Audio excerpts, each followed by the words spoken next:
शाळेत शिकत आहे. माझ्या शाळेचे नाव जिव्हाळा संस्कार विद्यामंदिर कुर्डे.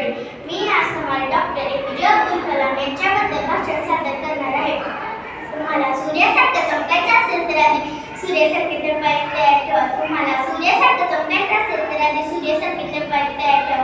असा संदेश देणारे भारताचे आपले राष्ट्रपती डॉक्टर APJ अब्दुल कलाम यांचा आज जन्मदिवस 15 ऑक्टोबर हा जगभर वाचन प्रेरणा दिन व जागतिक विद्यार्थी दिवस म्हणून साजरा केला जातो. डॉक्टर APJ अब्दुल कलाम यांचा जन्म 15 ऑक्टोबर 1931 रोजी तामिळनाडू राज्यातील रामेश्वरम येथे झाला. त्यांचे नाव अबुल पाकीर जनुलब्दीन अब्दुल कलाम असे होते. ते एक मेहनती, जिद्दी व जगातील एक महान शास्त्रज्ञ होते. अग्नी या क्षेपणास्त्राच्या यशस्वी चाचणीमुळे ते मिसाईल मॅन म्हणून ओळखले जाऊ लागले.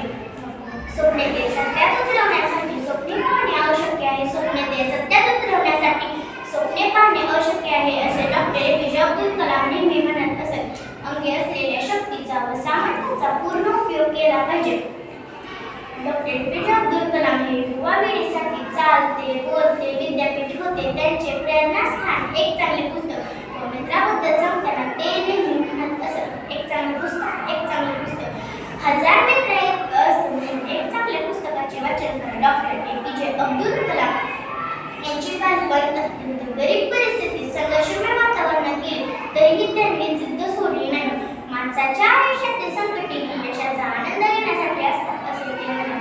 त्यांनी जी जी स्वप्ने पाहिली ती सत्यात उतरवण्यासाठी मात संघर्ष केला व आपले ध्येय गाठले. म्हणून भारत सरकारने त्यांना पद्मभूषण व भारतरत्न सर्वोच्च किताब दिला. 27 जुलै 2015 रोजी डॉक्टर APJ अब्दुल कलाम अनंतात विलीन झाले.